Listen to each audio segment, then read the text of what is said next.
For this show, I want to celebrate the energy of Eros, which some people, I know people who like to split all things into Eros and Thanatos, the Freudian drive toward life and the drive towards death. And while I don't agree with being that simplistic about it, they are really both powerful forces. And they're both really powerful forces in music. You've got whole genres of music that are powerfully oriented towards one of those or the other. And so today I want to celebrate the erotic direction. I'm wearing my Purple Rain shirt in honor of maybe the most erotically oriented pop star of all time. Prince is a hero of mine. And so I don't often wear logo shirts, shirts with other people's pictures on them, but by golly, Prince deserves it. He was a truly amazing player and musician. When I was about 21 years old, I went to a party. And the party was of mostly people I didn't know. There was a lady from work who was one of the hostesses. And it was a tequila-only party. The only beverage that was allowed was tequila. And I've been to a couple of those, and they can get pretty wild. This one really got crazy. I mean, like 1 in the morning, we're all dancing around the swimming pool, singing songs from Fiddler on the Roof and holding hands. And I had a lot of stamina in those days, and I was the last person to leave. So I'm sitting there in the living room with my friend Terry from work that had hosted the party and invited me, and her housemate, Kitzi, whom I had never met before the party. And it was very late. And Kitzi said, you don't need to drive home. It's really late. Well, you could stay here if you want. You can crash on the couch, or you can sleep in my bed with me. So naturally, I said, sure, that sounds great. I'll sleep in your bed with you. And we agreed that we were going to be chivalrous about the whole thing, a sword down the middle of the bed and so forth. But after we'd been in that bed for about 10 or 15 minutes, somebody's hand crossed that gap and just barely touched the other person. I don't even remember which one of us started it. But that tiny touch was just, electric. It was phenomenal. And so we ended up staying up all night together. And about before dawn, before the sun ever came up, the birds started to sing. And again, I don't remember which one of us, but one of us looked at the other one and said, "Oh, the birds are singing. That means the sun is going to come up. It's not there yet, but the night is going to be over too soon." And we laughed and eventually got up and had breakfast. I went back home. When the next weekend rolled around, I went over to their house again. And no phone call, no nothing. I just recall showing up at the door and knocking to see if anybody was there. And Kitzi answered the door, and we had another whole weekend together. It was marvelous. I went home again. I wrote a song. It was just a little song, just a minute long. And I took it back the following weekend with my guitar to show it to her. And her housemate, Terry, answered the door, and she said, "Oh, Kitzi's gone." She just packed up all of her stuff by surprise, and she left. Went back home to North Carolina sometime during the week. And really didn't know why, but there was some sadness involved. I had some suspicions about a boyfriend back home and things, but never did see her again. And every time I sing this song, I hope that there's somebody in the audience who knows Kitzi Thompson from Greensboro, North Carolina. She'd be about 75 now. So this is one verse for Kitzi.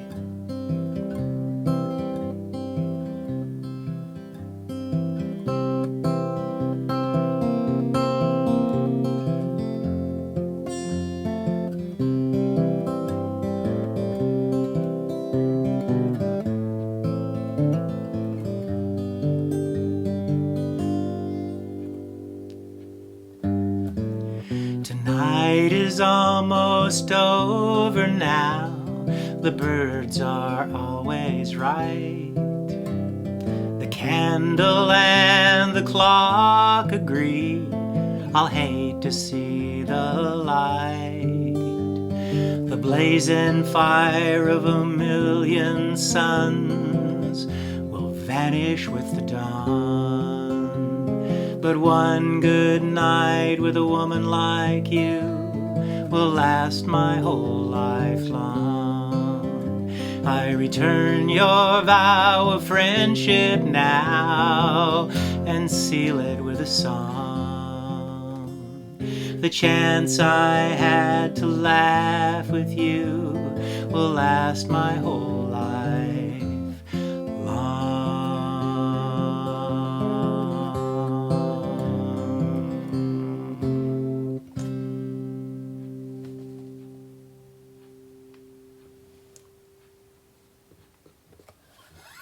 Thank you. That's all there is to it. I did lengthen it later and put in a mouth trumpet solo, and I'll play that in another show. But right now, that's the feeling that I had when I was 21 years old. Now, this song comes from quite a bit later, after I was married and we had a son. And when he was about a year old, my wife decided that she would go on an entrepreneurial adventure, and she went to a shopping mall. She went to Lancaster, Palmdale, down by LA, and in California, and she sold glider airplanes, toy airplanes, in a mall down there. And she stayed for 2 or 3 months, and I took care of our son and sang lullabies and rocked him to sleep, and that was a good bonding time for the two of us. But she, I missed her badly. I missed her very, very much. And so while she was gone, I wrote her this song. And it's also a breakthrough song for me musically, because it's the first song I ever wrote where I got the whole song in my head first and then disciplined myself to not touch the guitar until I knew how I wanted it to sound. And so this is Jump My Bones.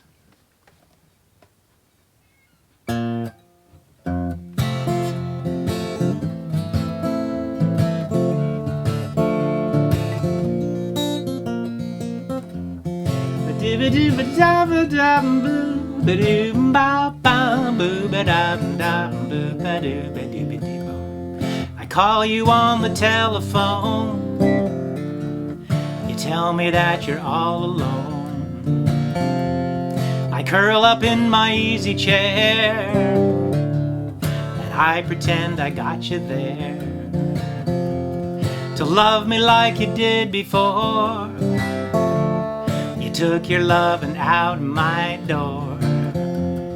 I never like to let you go. Oh babe, I love you so. You better jump my bones when you come home. Oh yeah, you've been gone too long. You better jump my bones when you get home. Oh yeah.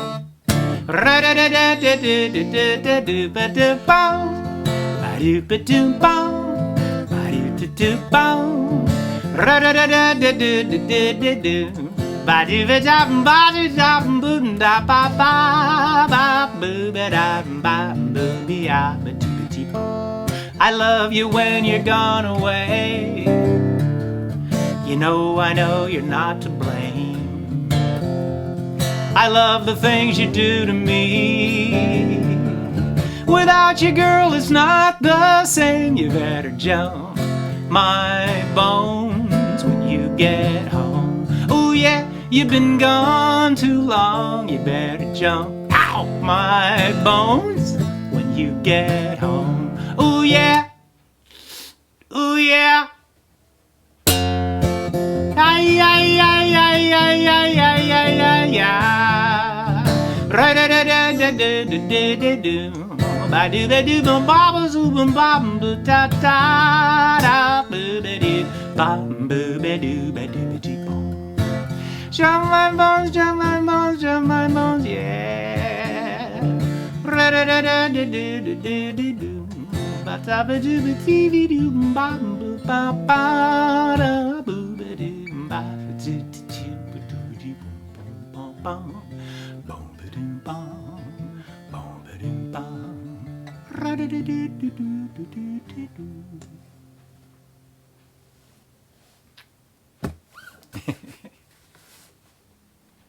Thank you.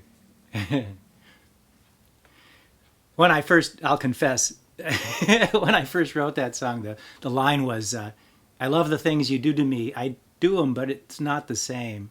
So it was a little more explicit. I decided the slightly more indirect way. I without you, girl, it's not the same. I like that a little better in the long run, but I can tell you that.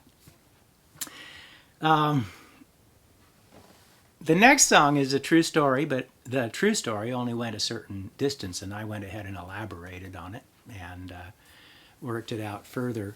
My friend Scott went to a party, and he spotted somebody. He was there with a friend, and he spotted somebody across the room that interested him. Said, "I'd like to go talk to her." But on a hunch, he asked his friend if he knew her, and the friend said, "Oh yeah, I know her, and I wouldn't even approach her. She's crazy. She's a crazy person." And still, my friend was intrigued and feeling gutsy, so he went across to her and approached her, and they talked for a while, and he was looking into her intense blue eyes and seeing the expression and the energy there, and he had this thought cross his mind. He thought to himself, "Wow, she's a bug zapper." And he told me that story. That was the end of that. But he told me that story the next day, and I thought, well, gee, that sounds like a song. So I ended up writing the rest of the story, and here is Bug Zapper.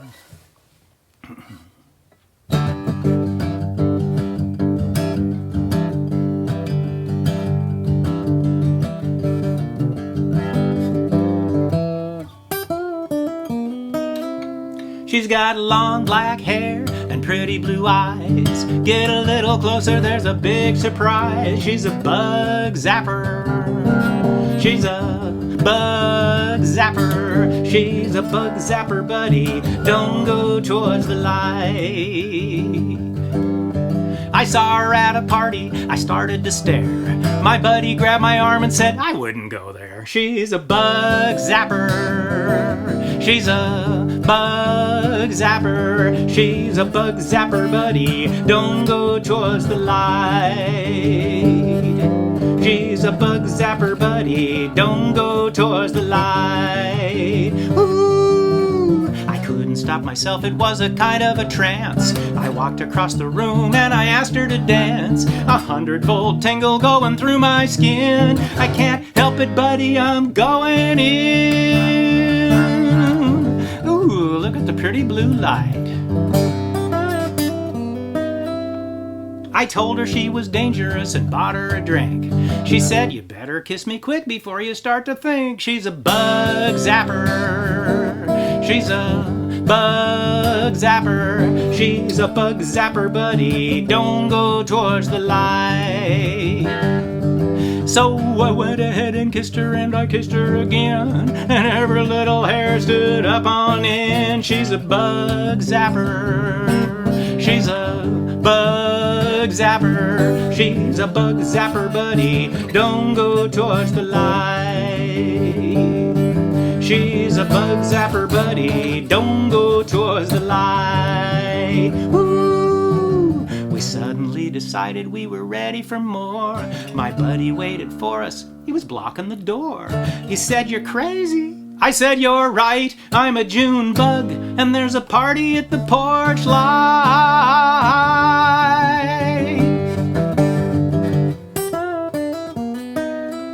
She's got long black hair and pretty blue eyes. Get a little closer, there's a big surprise. She's a bug zapper. She's a bug zapper. She's a bug zapper, buddy. Don't go towards the light. She's a bug zapper, buddy. Don't go towards the light. Ooh, she's a bug zapper, buddy. Don't go towards the light.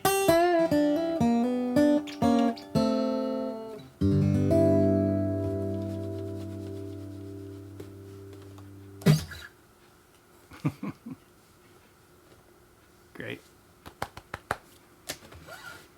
Thank you. I love that one. Aw. Great. Hi, John, Brady. I think I saw you tapping your foot there. Great. Nice to see you. It's been a while. Well, I think I need a drink of water after that one. Back to 2:30. Pardon me? Back to 2:30. Yes, that's a better time for you, isn't it? Yeah. Okay.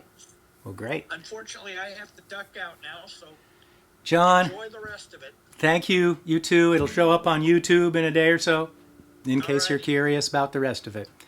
And have fun at your party. Have fun with the margaritas. All righty. Okay. Bye-bye. See you Saturday, John. Okie dokie. Wish I could be there for that one. Great. They're getting ready to demolish my old high school, for those who tuned in late. And so John and Roger are going to go to the walkthrough, the final walkthrough, I hope. Say hi to the round building for me, by the way. Does it still exist? You know? Roger, do you know? I think so, yeah. Yeah? Yeah. That was It's been my... a while since I was last on campus, but yeah, I think it was still there. That's the place that had the memories for me. Most of my best classes ended up being in the round building for some reason. Well, this one is a truer story. It's much less made up. My one of the best friendships that I've had in my life, a really marvelous ongoing connection, is somebody that I was best friends with for a couple of years. And then we became lovers, and then we broke up, and then we became lovers again, and then we just became friends, and we've been there ever since, which is where we belong. And during that one time, there was a one time after the first breakup where there was no communication for quite a while. And then out of the blue, she emailed me. And all I saw was her name in the return address. I didn't know what was in the email, but I had this experience of an explosion in my chest. I had an adrenaline rush that was just amazing. I'm on beta blockers now for my heart. I don't think I'm capable of having such an adrenaline rush these days. But oh man, it was a combination of fear and excitement. And when people talk about fear and excitement being, close cousins to each other, and to pay attention to that, this is kind of what I think of, because the excitement was stronger than the fear. But the fear was there. It was a really interesting thing. So I read the email, and it was great. It was like, let's stay in touch. And I wrote back and stuff. But boy, did I remember that adrenaline rush to the point where I had to write a song about it. It's called Like a Bell.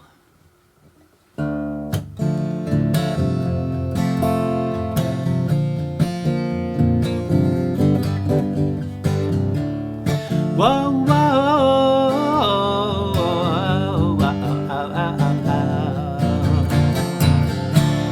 I can't believe my eyes. I didn't think I'd see you in my mail again. I didn't realize you can get an adrenaline rush from a name. I've been feeling pretty zen, a little recreational desire and fear.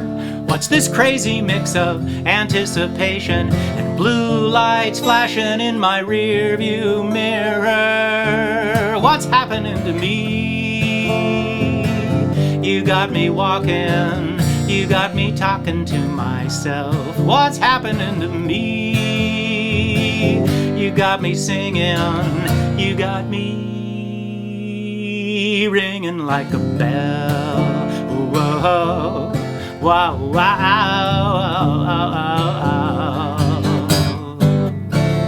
I threw the I Ching, didn't like the answer, and I threw it again. I hear the telephone ring, and my heart starts thumping like a tennis shoe in the washing machine.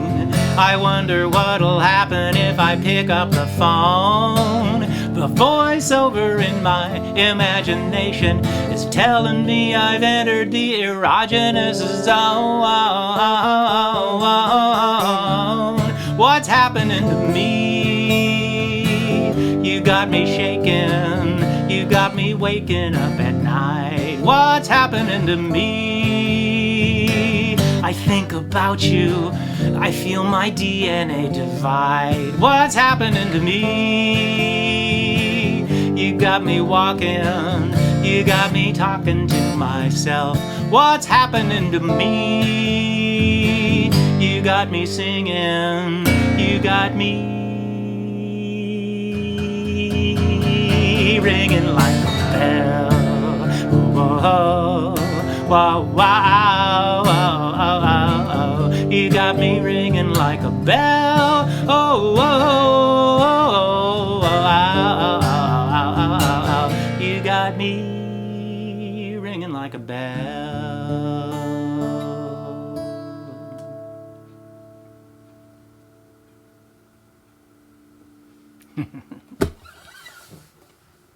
Really love this one. Oh, great, thanks. I enjoyed singing it for you. Yeah,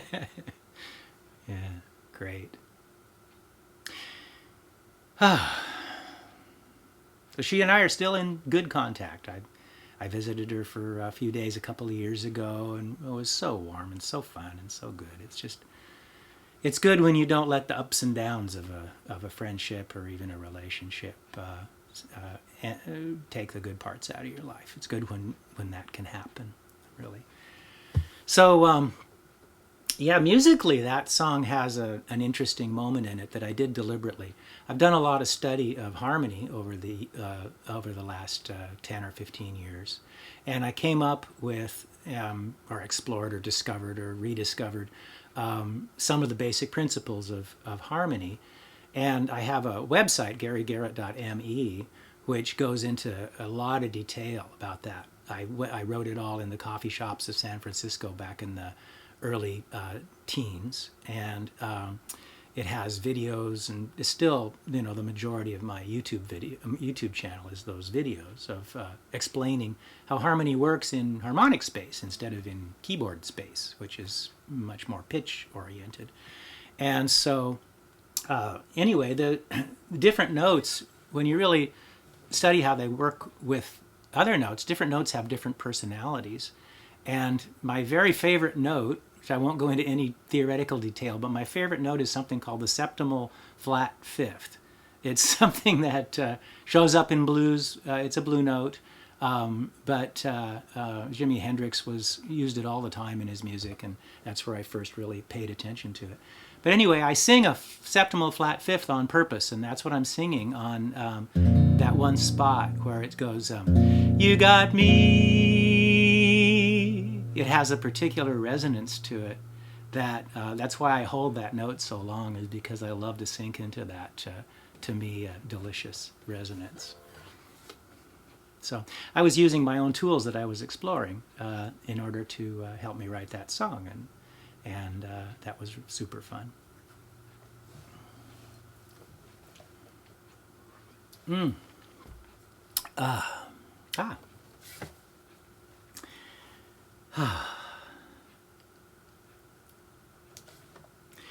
So I've been married twice.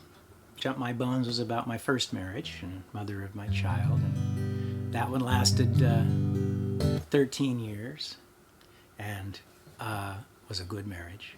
And the second marriage was the craziest thing. We had an extremely powerful relationship, she and I, and we dated for a couple of years, and then we got married.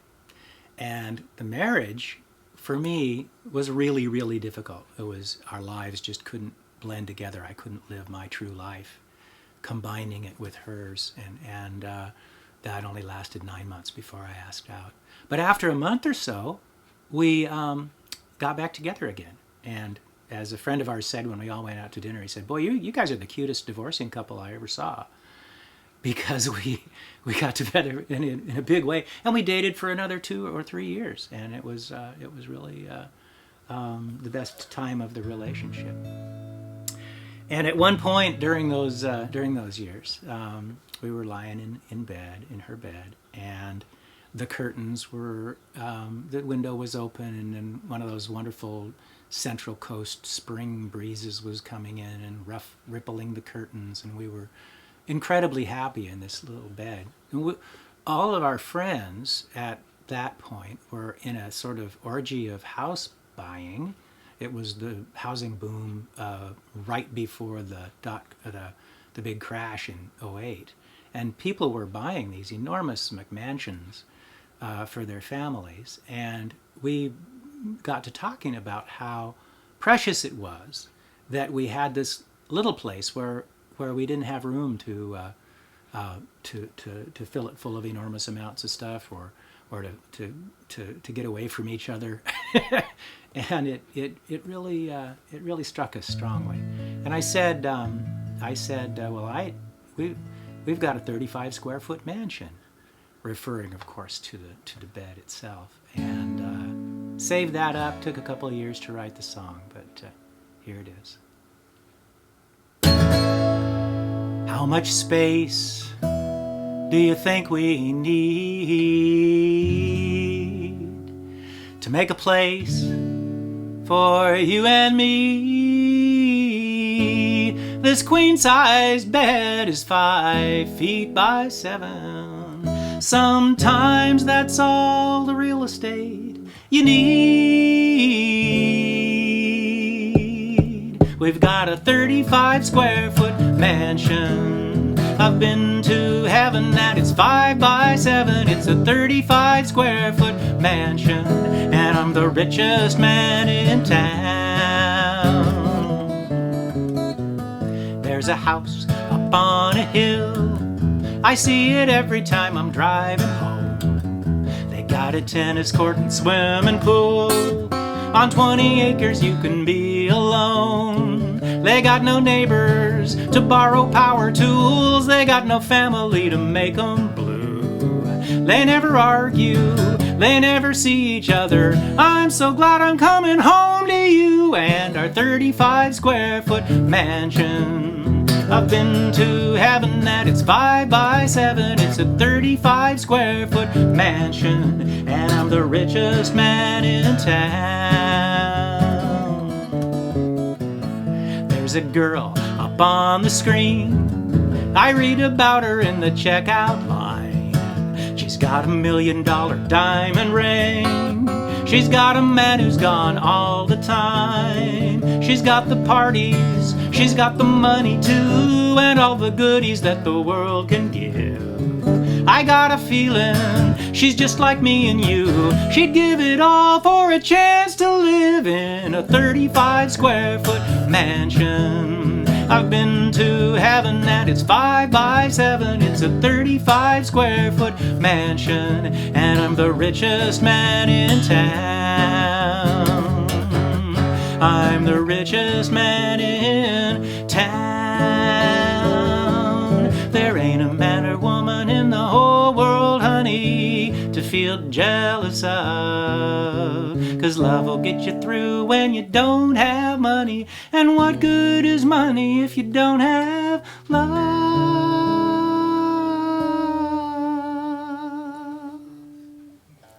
Maybe I should get a better job. We'll buy a castle with an ocean view.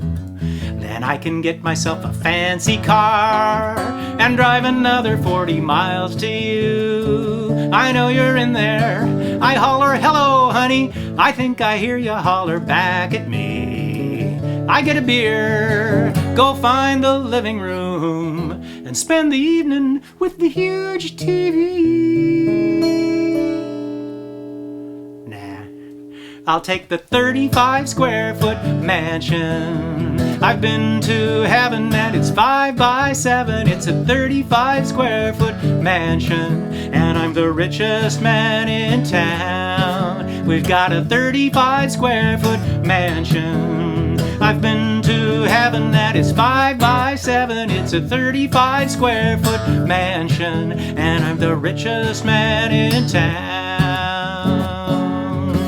I'm the richest man in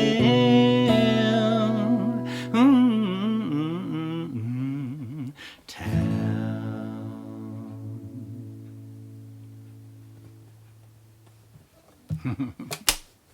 All right. Playing all my favorites. Oh, good. Thank you. You tuned in for the right week.